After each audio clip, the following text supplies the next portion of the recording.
Waar ik vandaag wil mee beginnen is met een vraag eigenlijk. Die ik van de week heb gekregen van Silke. En zij vroeg aan mij van, eigenlijk had ze 3 kaarten geschud. Of ze had 3 kaarten gelegd. En ze vroeg aan mij wat de betekenis is van deze 3 kaarten die ze neer had gelegd. Het gaat over de liefde, dat weet ik wel. Het gaat over de slang, het masker en Expanded Lunamant is dat. En als derde de beer. Deze 3. Ja, goed. Kijk, op zich vind ik het een goede vraag. Alleen, het is wel zo dat dit is natuurlijk een reading, een vraag. En readingvragen, die zijn er voor Facebookgroepen. Dat is niet iets wat ik doe. Ik heb deze filmpjes waar ik heel veel tijd aan kwijt ben, wat ik heel erg leuk vind om te doen voor jullie. Alleen dit is mijn ding. En als je dus echt meer wil weten over je leggingen, over je readingen, dan is het handig als je je aansluit bij Facebookgroepen. Want daar kan je ook privé zeg maar de vragen stellen, privé gaan readen. En daarna ook zeg maar met de mensen die daar zijn. En dat zijn hele leuke groepen, want ik heb er ook bij een paar gezeten, een paar jaar geleden. Om ook zeg maar heel veel informatie op te doen. En om zelf te kunnen gaan leggen en te leren. En dus mensen helpen je altijd heel erg goed. Ze willen wel heel graag dat je eerst zelf je readingen legt. Hè? Dat je niet zegt van alleen maar van wanneer komt hij bij me terug of zie ik hem nog of wat dan ook. Ze willen natuurlijk eerst zelf dat je je readingen legt. Uitleg wat je gedaan hebt, hoe je kaarten zijn. Dus meestal maak je dan ook even een foto ervan. En daarna zie je dus allemaal reacties en dat is hartstikke leuk. En dat is privé, het zijn privégroepen, dus niet iedereen die ziet het. En dat maakt het ook heel erg mooi. Ik zal het even vanaf het begin uitleggen. Het kan zijn, Silke, dat het al lang weet. Het kan ook zijn dat je beginnende kaartlegster bent, maar ik leg het gewoon even uit, ook voor de anderen die dit filmpje zien, om daar kennis aan op te doen of wat dan ook. Mocht je een ervaren kaartlegster zijn, Lenormand kaartlegster, kan je dit natuurlijk overslaan. Dit is echt even voor de beginnende waar je op kan letten. Of voor wat voor handvaten, tools je kan gebruiken om te gaan beginnen. Want op zich is dat ook fijn voor mij om uit te leggen en doe ik dat heel erg graag. Ten eerste wil ik zeggen, als je net je kaart hebt, kan zijn dat je al meteen met de Expanded Lunamant begint. Het kan ook zijn dat je met een andere set, gewoon met 36 kaarten begint. Wat ik eigenlijk als eerste altijd wil zeggen, respecteer je kaarten net als een goede vriendin. Dat is echt, ik heb eigenlijk altijd zelf die kaarten gerespecteerd in die zin dat ik altijd alles heel serieus heb genomen wat betreft de leggingen. Maar ook dat je als net met een goede vriendin, als je haar iets vertelt over de liefde of over wat je hebt meegemaakt, dat je dat gewoon vaak in geuren en kleuren vertelt. En dat is met de Lunamant ook zo. Die heeft dat gewoon nodig, dat je duidelijk bent. En daar ga ik het ook met je over hebben. Hè? Als je net je kaarten hebt, dan ga je natuurlijk al die kaarten één voor één bekijken. Je gaat bekijken van, één ruiter van wat zie je en wat maakt het bij je los en wat zou het voor jou een interpretatie kunnen zijn. Ja, dus ga je natuurlijk al die kaarten langs, hè? Dat doe je natuurlijk altijd als je begint. En daarna ga je gewoon beginnen met 1 kaart leggen. En dan bouw je langzamerhand op. Net zoals dat het voor jou goed voelt. En je kijkt natuurlijk ook of het uitkomt. Dus je gaat natuurlijk ook even je fotootje van maken. En je schrijft het op. Of ik doe altijd zelf, zet ik iets bij mijzelf op Facebook. Op mijn eigen pagina, maar dan dat ik het zelf alleen kan zien. Dan ga ik een reading doen voor mezelf. En dan schrijf ik erbij wat ik allemaal heb geread. En of dat is uitgekomen. En zo kan je er ook van leren. Ja, op een gegeven moment denk je van, dan heb ik in dit geval 3 kaarten uitgelegd. Je gaat dus schudden. En tijdens dat schudden, dus tijdens dat schudden, ik doe het wel even voor. Ik heb nu 3 kaarten nog even hier liggen, maar ik neem ze allemaal mee dan. Dan zeg je eigenlijk tegen die kaarten al tijdens het schudden. Je zorgt dat je hoofd leeg is. Je zorgt ook dat je een rustige ruimte hebt. Niet met gillende kinderen of wat dan ook, of herrie. Echt even die rust. En dan ga je gewoon denken, oké, wat is het thema? Wat is het thema? Dat is het eerste. Nou, het thema is in dit geval de liefde. Nou, oké, dan zegt le normal de liefde. Dan weet le normal, oké, het is een liefdesvraag. Nou, maar dan wil le normal denkt, ja, liefde. Ja, oké, wat? Gaat het over je vriendinnen, want dan kan je ook liefde voor voelen. Gaat het over je ouders, kan je ook liefde voor voelen. Over je zussen, je broers. Gaat het over nichtjes, neefjes. Gaat het over een relatie? Gaat het over als je elkaar net kent? Wat is de bedoeling? Dus je zegt altijd, oké, het thema is de liefde of werk, financiën, je kinderen, vriendschappen. Kan van alles zijn. Dat is het thema. En dan zeg je de vraag. Net als je het een goede vriendin zou vragen of zeggen. Ja, in dit geval zou ik hebben, is er geen vraag, maar dat is wel heel belangrijk. Dus je zegt van, nou, laat ik maar wat doen. Ik heb hem net ontmoet en ik wil graag weten of hij net zoveel interesse heeft als dat ik in hem heb. Dus heeft hij in mijn interesse? Kijk, dat is een goede vraag. Want weet je, als je zeg maar de slang trekt en je hebt wel het thema liefde en een masker trekt en je hebt wel het thema liefde en de beer trekt en het thema is liefde, ja, kan het ook zijn van passen wij nog bij elkaar? Die vriendschap van, vindt mijn vriendin mij nog aardig? Want dat is ook een liefde. Of als liefdesvraag kan je ook stellen van, gaat hij vreemd? Die zou je ook kunnen stellen. Ja, of je kan stellen van, vinden we elkaar nog even leuk als dat als eerst? Dus als je al een tijd bij elkaar bent, dan kan je ook stellen. Ja, die lenormand kan het niet ruiken, dus die wil heel graag van jou ook die vraag weten. Want ja, als jij bijvoorbeeld niks vraagt, alleen vraagt van, dat kan ook dat je denkt van, nou ja, oké, de liefde, bam, klaar. Ja, dat is, weet je, wat ik al zeg, de lenormand verdient respect, verdient duidelijkheid. Dus die wil gewoon van jou weten, wat wil je nu eigenlijk? Dus alleen maar te zeggen van als thema het is liefde, zonder dat je ook van tevoren dat hebt gezegd of als je ook geen vraag hebt. Ja, dan kan deze bijvoorbeeld betekenen moeder. Dat kan voor je moeder staan. Wie weet heb je wel een vraag over je moeder, wat betreft het liefde. Nou, deze is wel vaak dat die staat voor dubbel gezicht. Iemand die een dubbel gezicht heeft. Maar als jij bijvoorbeeld een vraag hebt gesteld in de liefde over dat je heel creatief bent. Of dat je bijvoorbeeld op ballet zit. Of tekenen gaat ook voor creativiteit. Dat heeft ook met liefde te maken. Want dat is dan liefde, maar dan in creativiteit. Ja, hebben we dus de slang.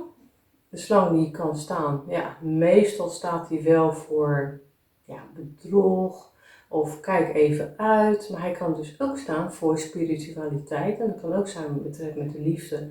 Of dat je juist uit je jasje gegroeid bent. Of dat je juist denkt van, hé, maar dit pik ik allemaal niet meer. Dat je heel veel geleerd hebt. Of daar kan je dus ook voor staan. Dus dat is ook wel een dingetje. Nou, meestal staat de slang wel voor oké, oppassen geblazen. Het is niet wat je denkt dat het is.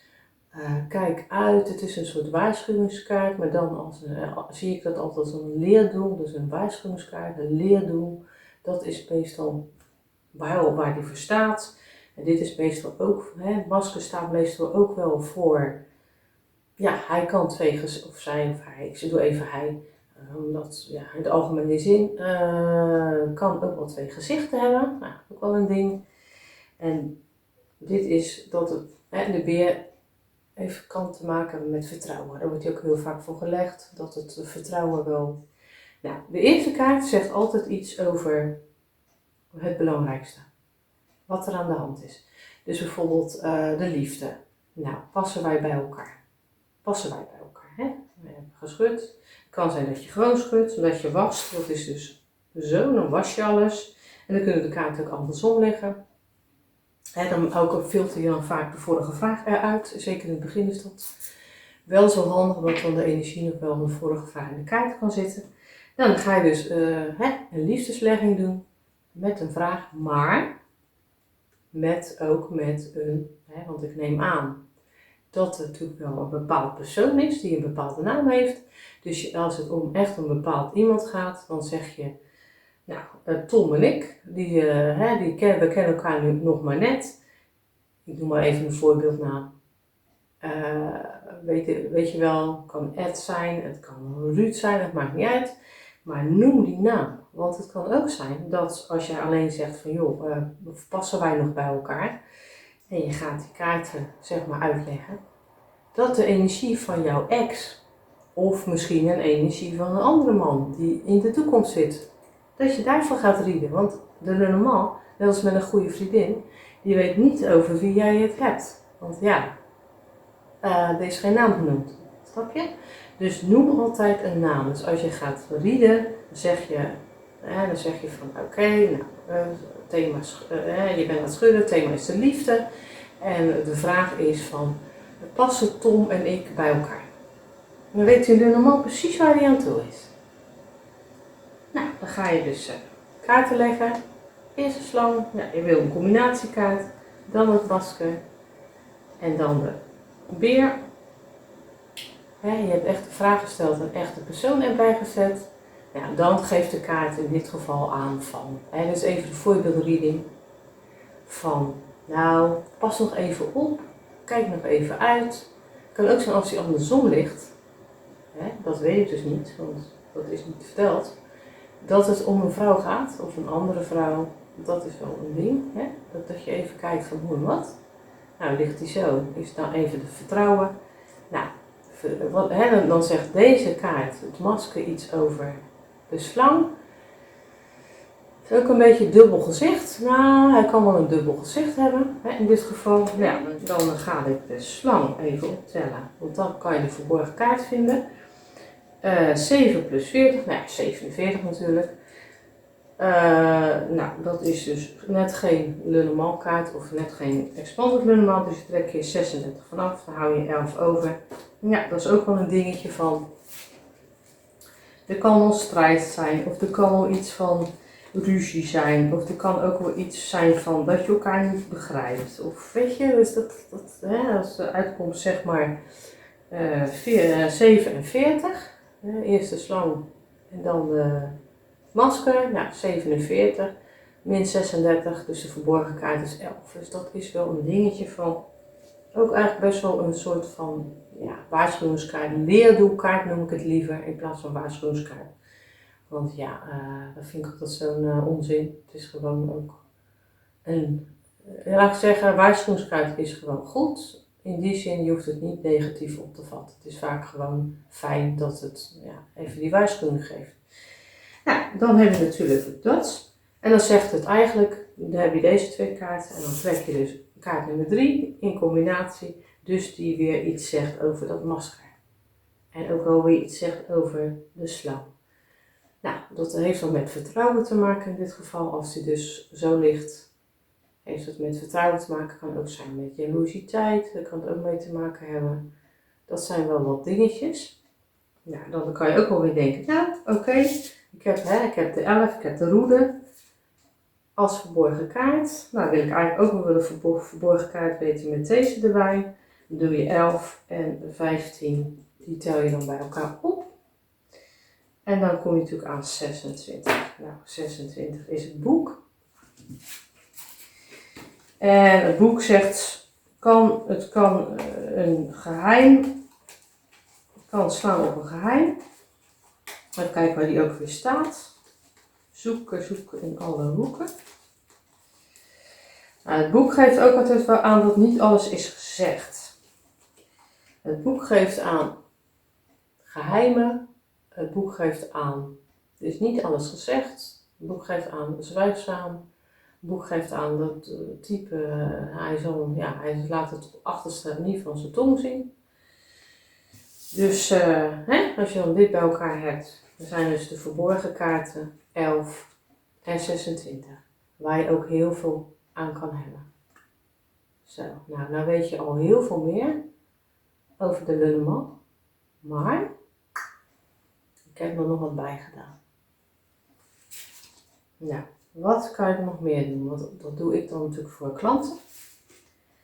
Leg ik heel vaak kaartjes. Ik heb 4 van dit soort kaartjes van Dirk Nijssen. En dan ga ik vaak in tot de kern van het probleem of zo. Van in dit geval van, eigenlijk niet echt te vertrouwen. Kan zelfs om een andere vrouw gaan. Of dat hij al een relatie heeft. Of dat hij nog met zijn ex bezig is. Hij schudt net zo lang. En dan leg je een kaartje uit. En dan kom je eigenlijk vaak bij de kern van het verhaal. En dan heb je nog maar 3 kaarten gelegd. Hè? Kan je nagaan hoe allesomvattend dit is. Nou, dan komt ie hoor. Ik zal het even laten zien. Daar staat dus op de oplossing van een probleem. In dit geval is het een probleem natuurlijk. Ligt meestal op een ander niveau dan die waarop zich het probleem manifesteert. Nou, heel mondvol. Nou, in dit geval heeft het dus te maken met vertrouwen. En het kan zijn kan er verschillende dingen zijn natuurlijk. Daar heb je natuurlijk een reading voor nodig. Maar het kan zijn dat het in dit geval is dat je eigenlijk altijd een soort joekers aantrekt die je niet kan vertrouwen. Of het kan zijn dat je zelf eigenlijk altijd bij voorbaat al denkt van, is die persoon te vertrouwen? Ja of nee, weet je wel. Het zit eigenlijk diep. De kern zit diep. Het kan zijn dat dit al in jouw jeugd is ontstaan qua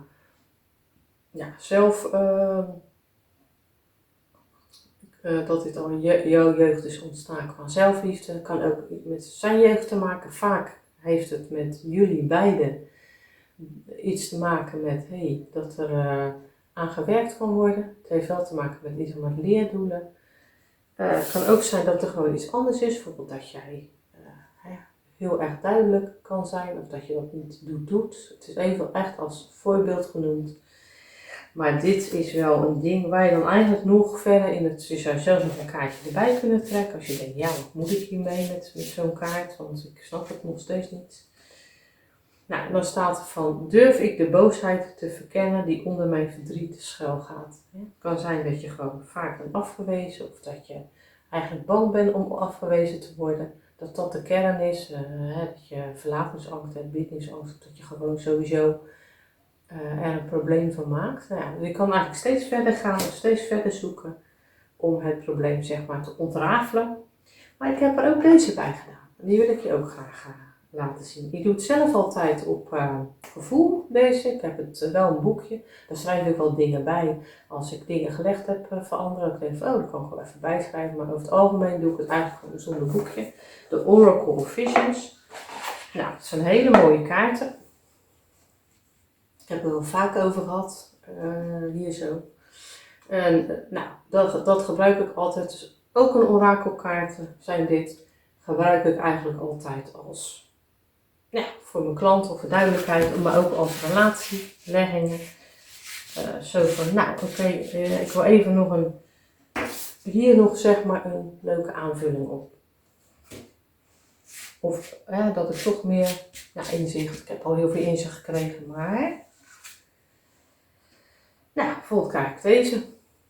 Dat heeft dan... Kijk, dit kan allerlei...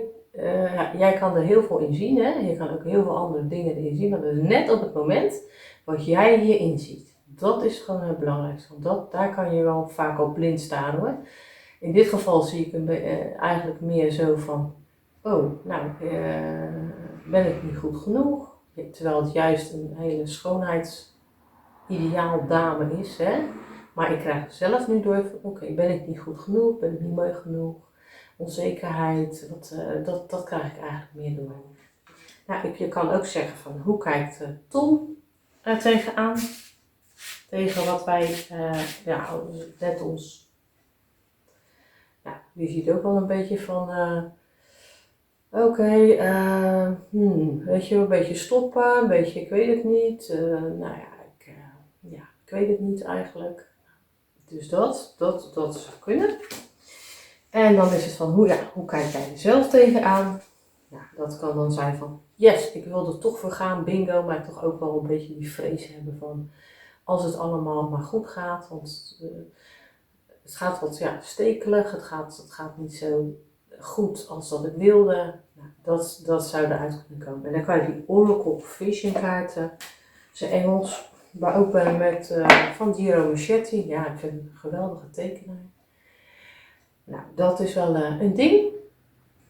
En dan kan je het ook allemaal, zelfs met 3 kaarten, kan je gewoon een half uur zoet zijn. Je ziet het. Goed, dit is dus gewoon even een voorbeeld voor Silke en voor jullie allemaal. Dat je gewoon met 3 soorten kaartendecks gewoon enorm veel al weet. Ook gaan doen is, je maakt een foto van je 3 kaarten. Je maakt een foto van deze 3 kaarten. Je zet erbij wat je zelf hebt, zonder dat mensen het zien natuurlijk. Ofwel, als je in een gesloten groep zit, dan kan je dat gewoon natuurlijk doen.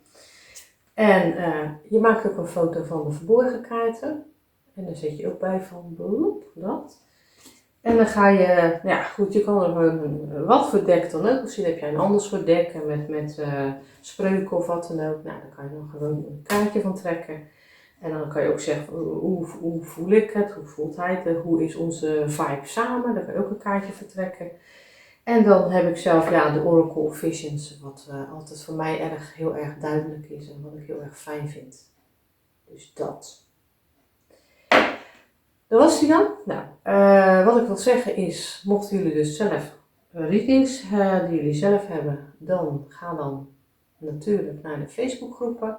Daar kan je gewoon lekker sparren met andere mensen. Ik heb er zelf ook heel erg veel van gehad. Het is een besloten kring. Dus als jij daar bijvoorbeeld namen noemt, wat dan ook, maakt niet uit. Je hoeft daar natuurlijk geen namen te noemen. Maar in ieder geval, het is wel veel meer privé. En ook fijn, want je kan dan ook lekker met andere mensen gaan chatten erover.